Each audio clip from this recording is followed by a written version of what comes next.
بسم اللہ الرحمن الرحیم۔ اس وقت اشراق کا وقت ہے۔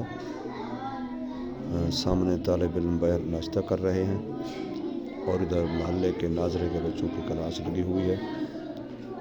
درجہ کتب کے بچے ہمارے چھٹی پر ہیں اور اس وقت نمازی حضرات درس سننے کے بعد چلے گئے اور بعد جو اشراق تک رہے وہ بھی اشراق پڑھ کے چلے گئے۔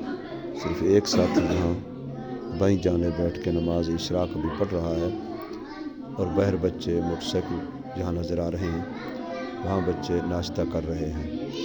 جو حفظ والے بچے مدرسے میں موجود ہیں، باقی درجہ کتب والے جتنے بھی تھے وہ اپنے امتحان وفاق المدارس سے فارغ ہو کر کے چھٹی کر کے چلے گئے ہیں۔ اللہ تعالیٰ سب کے لیے دین پر چلنا آسان فرمائے اور اللہ تبارک و تعالیٰ آنے والے رمضان کو ہمارے لیے خیر و برکتوں کا ذریعہ بنائے۔ السلام علیکم۔